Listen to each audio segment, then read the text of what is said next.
Më 30 prill, kryeministri Edi Rama publikoi një video për transformimin e lumit të Lanës, e cila u bë shpejt virale dhe u shpërndai gjërësisht nga politika dhe mediat.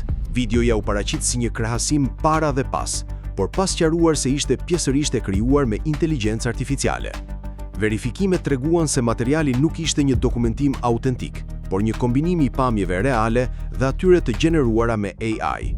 Vetë autori konfirmoi se pjesa para ishte krijuar me inteligjencë artificiale mbi bazë fotosh reale, ndërsa pjesa pas ishte reale, por e përpunuar me efekte AI.